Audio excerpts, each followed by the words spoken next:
All right, we are live. Welcome to the podcast. Most people don't, but you do. I am beyond excited. Joining us from New York City, Minou Clark. I will get that right. You nailed it the second time. Nailed it the second time. Minou Clark. If I think too much about it, I'm not going to get it right. But CEO of RealSelf. It is extraordinary to be able to have someone of your caliber being able to join us. Historically, we were just chatting that you've listened to a few other podcasts. Some are hospitality, some are award winning, some are founders and CEOs. Well, looking at what your digital experience has been and your leadership has been, we're really excited to get your perspective, not only what you're doing with RealSelf now, but also about you. I want to read a little bit about your background because you have done some incredible things in the 22 years that you've been on this planet. Did I get that right? 32, unfortunately. I'm kidding. You're supposed to say yes. Yes. And I look like I'm 43 also. Thanks. Thanks, Minou. So currently the CEO of RealSelf. She has won incredible awards, and I'm going to list a few of them. Adweek Top 50 Business Leader.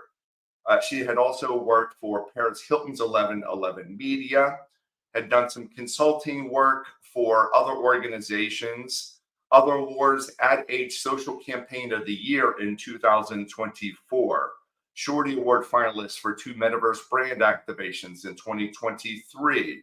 And let me just read just a few more things. You were with 1111 Media for about 2.5 years, head of audience development for Yahoo, director of growth for Dotdash Meredith, senior manager audience development for Pop Sugar, and some other incredible experiences. I'm going to stop talking and just say, welcome to the show, Minou. Thank you so much for having me. It's funny hearing all of those accomplishments read out loud. It's been a busy time, and I'm really excited to get to chat. And for the record, if either of us want to look a decade younger, RealSelf is a great company to help with that. So I'm putting that on your radar because it's certainly on mine as a newcomer at this company. You're so funny, and way to insert that within the first 3 minutes. Yeah. I love it. Before we went live, you and I were just chatting a little bit, and I said, don't get cocky on me. Are you still a nice person? Don't get cocky on me. Because what I'm finding with leaders that have grown very, very rapidly, that they've changed their personality.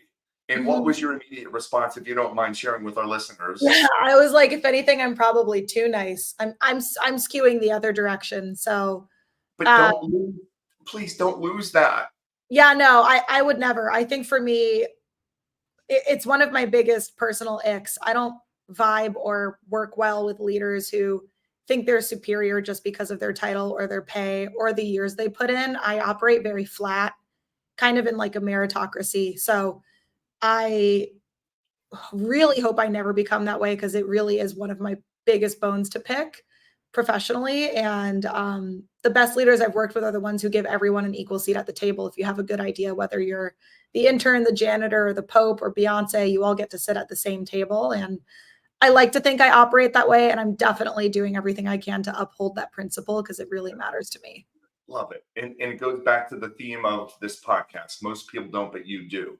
I am attracted to individuals that do what most people don't do. Professionally, personally, my wife, she does what most people don't do. My kids, we've grown them up. They've been growing up to do what most people don't do. So I love that thought process, and that has obviously served you well. I would love for our listeners to be able to understand about growing up. Where did you grow up? Did you have siblings? And kind of what did you think you wanted to be able to do for a career? Yeah, I have a younger brother who's about 2.5 years younger. We're really close. I grew up in Paris, France. So I had a very European upbringing. I went to a French school and took English as a foreign language, but I'm half American, half Iranian. So I had a lot of different cultures swirling around my personal identity growing up. But I think the through line with French culture and Persian culture is they're really family oriented. And so I grew up with a lot of support behind me where I never felt like I had to pursue anything to please anyone in my family or please any kind of preconceived notion around what success should look like. I was given a lot of freedom to explore. And so I did a little bit of everything growing up. I was really into the arts. I played instruments, I danced, I sang, I acted. I ran for student government. I played sports. So I was kind of just given free reign to explore and enrich myself with whatever kinds of activities I wanted. And I think that's very lucky to get to do that and to have family that supports it. I think early on, I knew I loved anything that makes humans connect with each other and build, building relationships and building empathy with an audience in some capacity was what I was attracted to. And I think it's what really drew me into the arts. I went to college actually to study theater at Hamilton College, and I was a theater major. Mhm. And a lot of people might think, theater major to working in media and then being CEO of a company feels a little arbitrary. But to me, it kind of built a lot of the through line that is my leadership style. I lead with a lot of empathy. I operate very flat. I consider myself more emotionally intelligent because when you're a theater major, you're living the lives of so many different characters and so many different perspectives and giving them a voice. So you operate with this desire to understand your colleagues on a human level and connect with them on a human level. And for me, that's just so important. So Yeah, it's yeah. actually served me really well. Individuals, no, Mina, thank you for sharing. A lot of individuals are talking about the soft skill component. Mhm. And I don't necessarily like that term, but I understand what it is. It's not leading by title, it's not leading by position, it's being a leader based on helping other people survive and thrive. I just interviewed a gentleman I went to school with. His name is Fred Fung, and he is the general manager of Bonita Bay Club in Florida. And he said his career changed as soon as he heard this quote of, it's amazing what you're going to get done when you stop worrying about getting credit for yourself. Goosebumps just went off again. It's about everyone else. It's not about you. And I love what you just shared growing up. Your high school and your middle school years, were they in Europe? Is that where you I primarily grew came up? back to the US for high school. And Okay. I've been stateside since on the East Okay. Coast. You had a lot of freedom. Did you ever did you ever take advantage of that freedom, or were you a good kid? Because I think this is going to align directly into your leadership style. Can you share Yeah, with us? no. I was my parents were not strict. I could do what I wanted. I never really had curfew. I never had restrictions on like what I could watch or listen to. And I was a very good kid. I never once had a rebellious stage in my life. And I always joke, I'm like, it's coming, like it's gonna happen eventually. But I Mhm. really have always pretty much colored in the lines. I've not had any reason to want to test boundaries because there was so much innate trust that was built. And I was treated like an adult, to be honest. And Okay. I loved that because you're right. It definitely reflects in my leadership style. And, hopefully when I eventually become a parent, I want to do that for my kids because I think it really did ultimately it was like reverse psychology. Like it made me better. Yeah. And as you just described, being a leader, very flat, Mhm. not ego driven. Can you talk a little bit about the trust component currently as a leader? And then we'll go back and forth a little bit. But what I like to identify is things from your childhood, things from your early years as an influencer and being influenced, and how it affects things today. So just talk about trust today as a leader, as CEO of Real Self. For me, I'm very pragmatic and I operate with a glass half full mindset. So I like to be cautiously optimistic. I'd rather give someone total freedom to own a project end to end and, prove any doubt I might have wrong versus lead with the doubt. I Mhm. find giving people more freedom and ownership often actually pushes them to excel and hit a higher potential faster than leaders who limit their staff because maybe they haven't hit XYZ benchmark or their resume doesn't have XYZ skill. I'm sort of like, well, who cares? Like, let's just see what they'll do. I think Yeah. that's far more interesting. And then it becomes a better learning experience for them and they feel incentivized to you know, maybe prove you wrong or prove standards that they've experienced previously wrong because they're being given a chance they haven't otherwise been given elsewhere. And I think that's been something I was lucky to get in my career sometimes. Like the jobs that would give me that opportunity, I felt this healthy pressure to thrive and meet that challenge.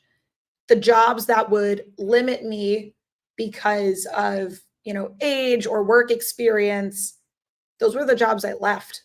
I was Yeah. like, if you want me to spread my wings here, I'll find somewhere else I can because I want to rise to the challenge and operate, with that kind of gumption. Yeah, yeah. There was a study that was done by the Future of Works, I believe it was PwC, and they talked about 1 out of 3 employees over the next 12 months are going to be leaving their jobs, and there was 3 main reasons for it. One, that they didn't feel that there was any personal development element for themselves. No one was looking out after them. 2, the culture wasn't right, that people were not treating each other right. And then lastly, they felt that they didn't know what direction the company was going toward. And it brings me back to prior to doing this, speaking full time, I was with Ritz Carlton, and there was one service value that talks about I'm involved in the work that affects me. I'm involved in the work that affects me. So it's not going to be someone identifying, okay, you do this, and I'm going to squish you down until you do this. It sounds like you were brought up with this type of freedom, and that's the same type of culture that you continue to set as you get higher and higher and have more and more responsibilities within your career. It's so helpful, allowing people to thrive on their own. Curious, Minu, have you ever, as a leader, have you ever had to make someone, let me rephrase that. Have you ever made someone cry? Those weren't in the show notes in advance, was it? Um, I do think I have made someone cry, actually. We were having a really honest conversation around feedback in a project that didn't go great. It was kind of an example of giving a lot of ownership and freedom, knowing I was, challenging someone who was pretty green with a lot to chew on, but something they expressed interest in. And I think they felt overwhelmed by how much harder it was once they were in the driver's seat. Yeah. I find oftentimes it's easy to want to do it all and boil the ocean. But the second someone says, okay, do it, it could be a lot harder than you imagine and then really feel overwhelming. And so I think the tears that, I didn't intend to cause, but definitely did, even if it was a little indirectly, it was coming from like a place of feeling really overwhelmed. And it wasn't, I would have cried too. So it wasn't necessarily anything that I thought was negative for the person to react that way or surprising. If anything, I think it almost strengthened the learning experience in a way where it became clear, okay, so these are times that we need to, continue to give you ownership, but let's build some better processes and optimize this better so that it's manageable and sustainable because no one should be crying, but it happens. Yeah. And I asked you that specifically, Mito, because I think I knew what your answer was. You did not make someone cry. The conversation and the feeling of being overwhelmed made someone cry. But that was my sense of you as a leader, especially with your empathetic background, with you wanting to understand others, how they're feeling, how your decisions are affecting others, your theater background, all of those things.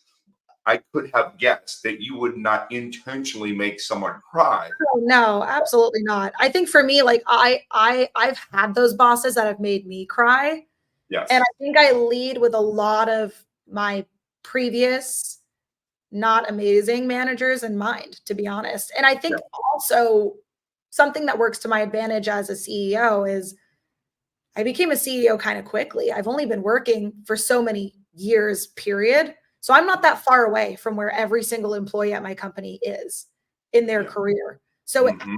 haven't created any distance yet from exactly where they're sitting. In fact, some of them I'm like, I was sitting there like a few months ago.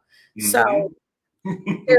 I'm kind of able to uniquely bridge the gap in a very peer-to-peer way that is super unique and definitely a luxury. And I don't want to lose sight of that. But I think a lot of it comes naturally because most of my employees are, either the same age as me or at least in the same career path I was on 2 seconds ago, it feels like.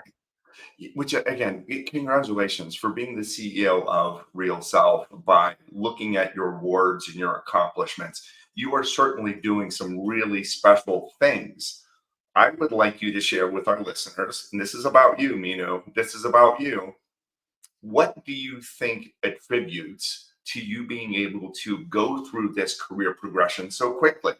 As you said, you were sitting next to someone 6 months ago, maybe in a similar role, and now you're the CEO of a massively important company. What are a few things that you think you possess that most people don't, or what you did that most people don't do? I think my two things that I always hang on to and I tell a lot of people who work for me is do really good work and don't be a dick. And like stubbornly, right? Because you'll be faced with people who challenge you, who push your buttons, who Mm, almost make you feel like to climb a ladder, you need to behave a certain way. I think the proof is always in the pudding of your work and the result you drove.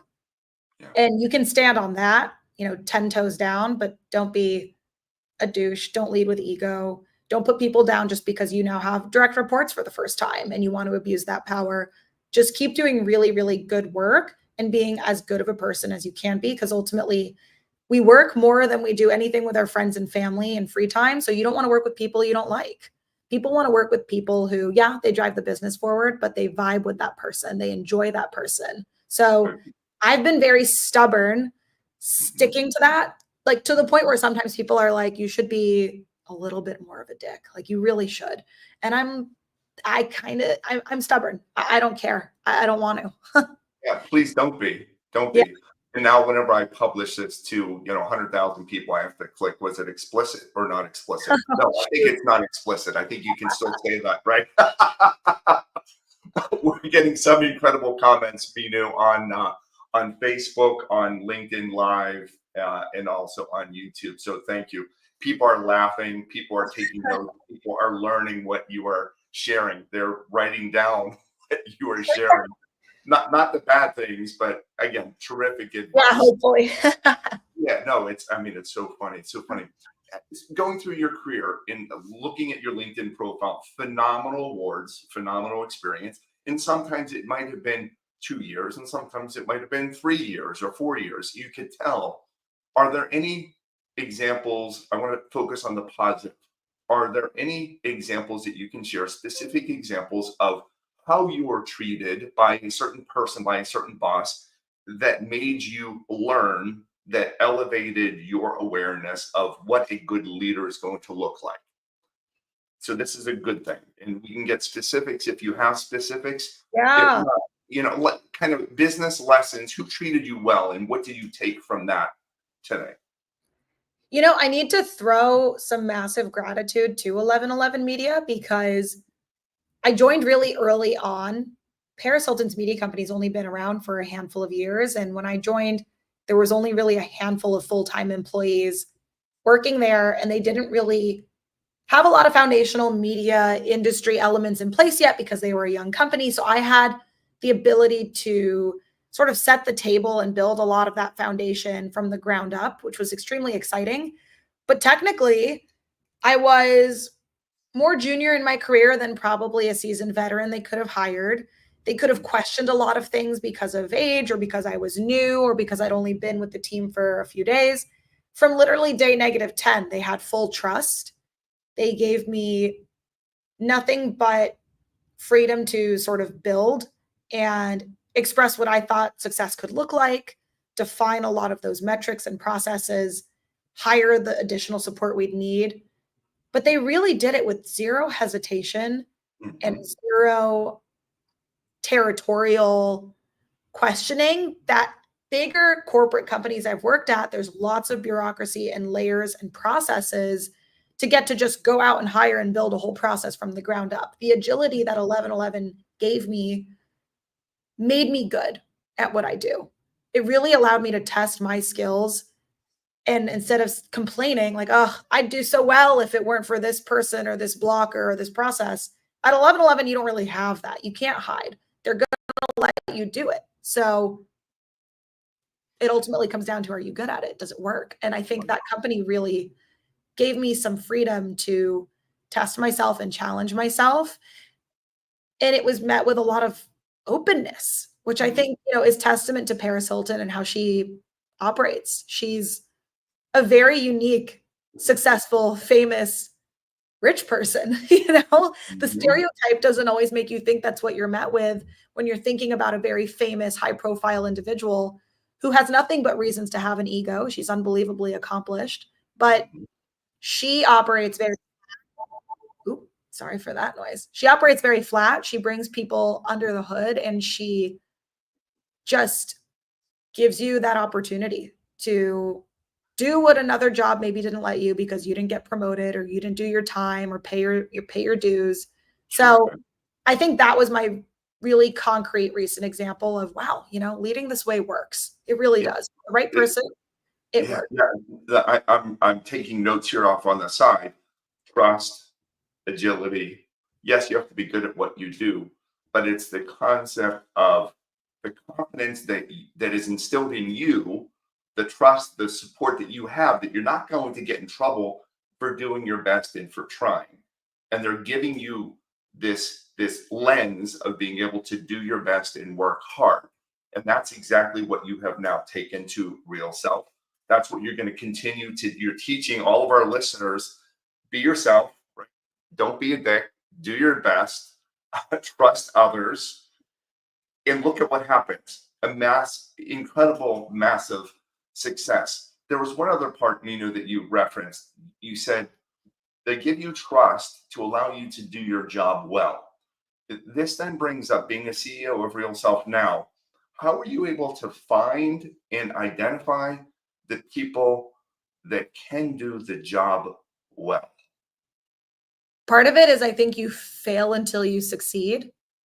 Like you create an open environment of trust and ownership, but then you measure it with data and adjust and adjust and refine until you hit the right formula. It's not to say the people, but I mean, not, you could give everyone all the trust in the world, but maybe your standard of what success looks like and theirs is misaligned. So I think really defining success and defining your core values as a leader and as a company will create a through line and some guardrails around, okay, so trust is vague, ownership is vague.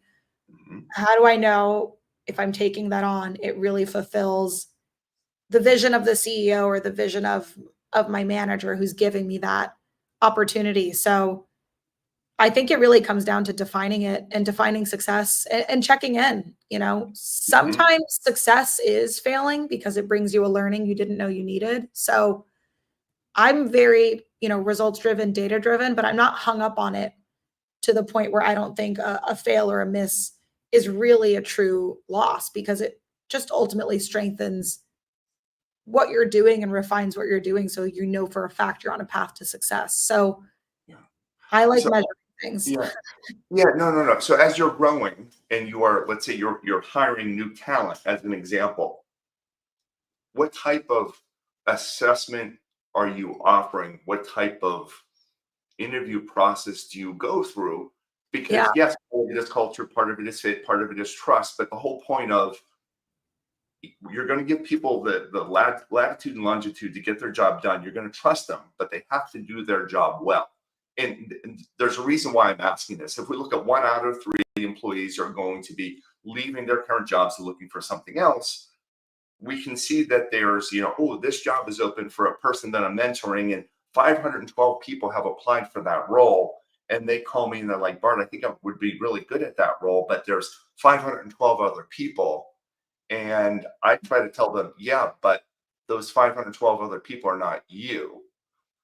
How are you able to go throughout your career to identify good talent and select good talent? Because everyone on a resume might use AI these days to say, I'm terrific, I'm amazing, I have Mhm. these results, I hit all my KPIs. But how do you really know? What are your thoughts? I love references and I love assessing for culture fit. Uh-huh. Those are my two probably biggest stressors when I'm selecting talent. I totally agree. People can say whatever they want to say on their resumes or on their LinkedIn. It's really easy to frame yourself up in a positive way. But if you talk to folks they've worked with previously and you interview them for personality, not just hard skills, you can pretty quickly assess compatibility with team fit and team culture. Because hiring someone who's incredible but doesn't fit your team culture is actually a cancer to your company. You know, that will spread negativity, that will create just bad rapport with other hardworking people who've been on your team for years. So you really need to find culture fit. You need to assess them as a human. Yeah. Do you know why I said yes to being able to interview you? No. Yeah. Well, one, Lily, right, who works with you as Yes. your PR organization. Shout out to Lily Bromberg. She continued to follow up, continued to follow up, continued to follow it up, and made it compelling for me to learn about Minou Clark, to learn about you. So she was doing what most people don't do. The second thing goes directly with what you just said. You're big on references. You know, whenever I looked you up, and I would encourage individuals to follow you, Minou, Minou, Clark, Clark. I could tell that you are a stand-up individual, most importantly, and a creative person and a wonderful leader. Based on the number of reactions, you have 6,000 followers on LinkedIn. Great, great number, by the way. Of course, you're in that space. But you had 672 likes, 204 comments when you announced your promotion to becoming CEO of RealSelf. You have 79 endorsements, and this is just one platform alone. I knew you were a quality individual based on those references, recommendations, likes. People are thrilled that you are now doing what you're doing. And I can see why. I'm equally as thrilled. Congratulations. Thank you. It's definitely surreal. I'm 3 months and a week into this new gig, and I feel very, very humbled and very grateful to get to learn, because this is definitely a massive learning opportunity for me. And I'm not going to pretend that I know how to be a CEO when it's my first time sitting in the seat. So it's just such a huge, exciting opportunity. And I feel very, very grateful and thankful. Yeah. Are you balanced? Are you able to find balance? You know, this weekend, the answer to that would be absolutely not, but typically, yes. Okay. I think I've struggled with boundaries and work-life balance in previous roles. Mhm, Now being CEO, I have no one to blame but myself if mhm. I do that. And so I've been really careful about scheduling my Slacks and emails, making sure I unplug.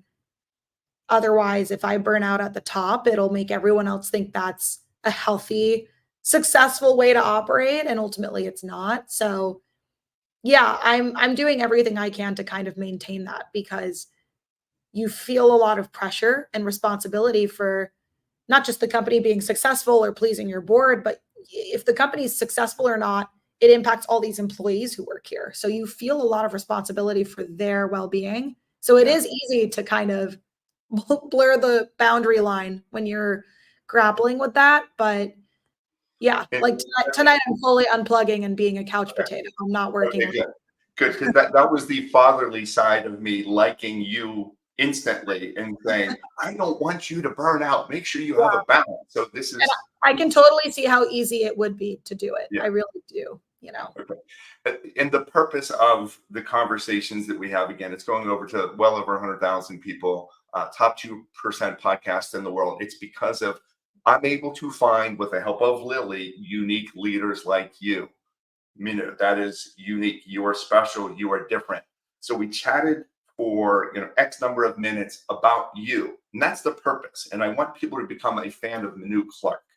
Okay, before we even touch briefly upon what your company does, and so we have a couple of remaining minutes. Would you mind sharing some details on what Real Self does, what makes it unique and special? And then lastly, we want to find out how can our listeners help you as a CEO and help your company? Okay. Yeah, I love it. RealSelf is a really unique company. They are almost 20 years old, and they really turned a light on the aesthetics industry and gave transparency and community in, a corner of the beauty industry that often was faced with a lot of shame, a lot of controversy, a lot of taboo. RealSelf is essentially your platform if you're doing an aesthetics treatment, from something non-invasive like a facial or a laser, all the way to a facelift or rhinoplasty and everything in between. It's a platform that's built a multi-million community of users who are sharing reviews, sharing photos, sharing their experiences around different treatments and procedures, doctors they've loved, tech that they've loved. And it allows women primarily, but really just consumers in general, to feel empowered and educated to make a choice to live their best life and to really feel like their inner beauty can become their outer beauty. And we want to make sure you're educated, safe, and ultimately celebrating your path to self-actualization and really, living your best life. And I think there's something really powerful in that. And it's why I jumped from a career in media and entertainment to suddenly being in this aesthetics, cosmetic, plastic surgery world. I'm certainly green to that. I respect it and love it and have done, nowhere near the amount of work that now I'm like, wow, there's so many incredible things you can do to have great skin or to, feel energized and feel confident. But I think I just admire it on a human emotional level. It Mhm. really spread such a message of positivity and inclusion and true authenticity, where we want people to be really safe and educated, but to ultimately feel like they're being their truest, realest selves. And I think it's why I love that it's called Real Self. Yeah. And then I think there's the pop culture lens of it too, where everything we admire in Hollywood and entertainment, this industry shapes a lot of those trends, shapes a lot of those aesthetics. And it's really interesting to have a look under the hood and see the technology and the different, medical breakthroughs that really kind of do shape society's perception of what's attractive. So I think Real Self bringing some candor and transparency to that will be a whole new universe that we can play in. And I'm excited to kind of be the connective tissue between medical world and your average beauty consumer, pop culture lover. Yeah. So, a couple of thoughts as you just shared that. If we are looking to have someone put up a new fence at our home, I'm not going to just search the first one. I'm probably going to talk to neighbors. I'm probably going to look at reviews. I'm probably going to look at Better Business Bureau statistics. I'm going to do my research because a fence can last 50, 60, 70, 80 years. I want it to be done well. Now, compare that to something like aesthetics. Yeah. And my nose was crooked since I was a kid and I got it fixed. Well, why would I just pick the first one out of the hat of, oh, this doctor is convenient and they're available when I'm available? I mean, there's so much more to that. So I love that aspect of being able to create this central repository of people talking about, I had this done and this was a good experience. I had this done, maybe this wasn't a great experience. Mhm. It's opening up the eyes of others to be able to collaborate and share success stories or perhaps not success stories. Am I getting it right? Totally. We're all about trust and credibility and creating community, because I do think historically the aesthetics journey is very isolating and lonely and private. But the Hmm. culture shift is now, we have an environment on social media where we have influencers wishing their breast implants a happy birthday. That was not what was happening when Real Self was first founded. A lot of these were very private and just experiences with a lot of shame. So I love this sort of embracing of, hey, we know everyone's doing this. We know everyone's curious about it. How do we make it a really positive, safe, and fun experience? And I think it starts with community. Yeah, and I'm just thinking about growing up, and when I started my career, 30 years ago, people would take time off, and they would come back with a different face. I Yeah. was like, so you're telling me you just went to vacation in Florida? That's all you did? No, you were probably having something done. And Yeah. now you don't need to be fearful of saying, I would like to feel better. Two last questions for you, Mino. And I realize I've gotten your name right probably 80% of the time. I think you're kind of killing it. Statistically, it's been typically more challenging for others. So Are you you're doing sure? good. Yeah. So Yeah. if I flirt Minou and Clark, if I say that, then it sounds good. Minou Clark, I'm getting you. I know who you are. Our listeners now know who you are. Uh, Somewhat of, I guess, a high gain related question. When I could say to my wife, I think you're beautiful. You don't need to have anything done. Minou Clark, you're beautiful. You don't need to have anything done. What knowing you and your authenticity and your empathy, what, and still trying to support your company because you're doing great things, of course. But where do you find, personally, where do you find the balance between you're beautiful as you are, you're perfectly imperfect, you don't need to change a thing? How do you handle those conversations, I guess? I think that's a valid point. And I tend to personally operate with that perspective on people. I think a lot of people are beautiful the way they are, and they are beautiful for their individuality and their, you know, imperfections. I think where aesthetics is empowering is a lot of people who do it, they're not doing it for the perspective of others, they're doing it for themselves. It's Yes. really about that self-actualization. It's really about feeling like their personal view of their inner beauty becoming their outer beauty. And so to that extent, I can't argue that because that's their identity. And so I want them to be their true selves and get there unapologetically. Love So I really kind of love being their vessel, their Sherpa on their journey. I think it. it's so interesting. No, because and think about me. So in addition right to the podcast, I do sales and service training, but I also do mainly keynote presentations at summits that are trying to help people feel better, do better, and get better by taking action. And it's not up to me to tell them what action they need to take. If someone wants to focus on fitness, yes, I will share a story with them. Most people don't choose to take the stairs when given a choice between stairs versus escalator, but it's their choice. Most people don't perhaps face their fears, but I can share stories with you when you face your fears that there's going to be great benefits. It's not up to me to decide what those things are. And I love it. You are helping them along that their authentic journey to Mm. whatever helps them feel better and more fulfilled and more content and more at peace and more confident and more whatever. It's really not up to us. You are providing that vehicle or vessel, I think you just shared, to be able to help them feel better. That's it. That's Yeah, it. What, totally. what again?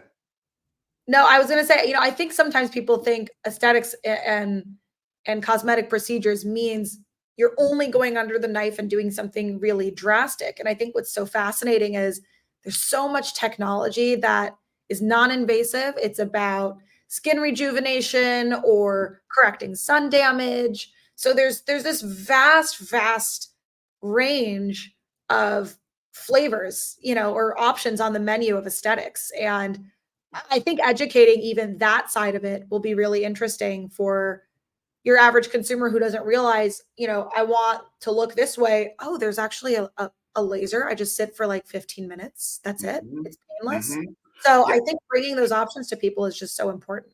yeah. I just saw a clip the other day, and I don't know why it was in my feed. Maybe because I was researching you and Yeah, real, probably. but but it was a gentleman that had jowls, I guess is the thing, right Yeah. underneath here, and it was a side profile, and they said, look, it is he doesn't need to get knocked out. It's local, whatever. Is that the right term? I don't know. It's numbing, Yeah. and they did it, and like immediately, even before he walked out, he looked, and you could tell there was brightness in his eyes again because he felt better. And it wasn't that drastic of a change, but he felt better. And Yeah. isn't that the beauty of what you do and what Real Self does? You're helping, your company is helping people feel better.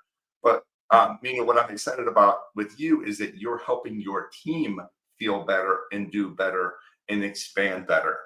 Last two questions. What can our listeners do to help support you as a leader? What can they do perhaps to help support Real Self? Man, I mean, we're building out a lot of our presence on social media platforms and revamping our newsletter presence. We are kind of pivoting our brand positioning to be very consumer first. Historically, we've been very doctor facing. So we really want to reframe and rebuild that relationship with the consumer, for the consumer, by the consumer. They have a consumer CEO. I'm certainly not a medical professional. Yeah. And so I think just sharing very candid feedback is what will make us better. So, keep tabs on us as we start to evolve our image over the next few months because we've built out a new leg of our team, and we're experimenting, and we have a lot of really exciting things that are going to launch. Fantastic. And it's realself.com, RealSelf.com. Very easy to remember. Yes. Minou Clark, Minou Clark, Clark, the new CEO of RealSelf. I would suggest follow her, like whatever she's putting out there. A lot of different events, a lot of updates on the aesthetics industry. So thank you for all of that. Last question, I promise. Ready? Yes. Fill in the blanks. Actually, I always say this, fill in the blank. Most people don't blank, one blank.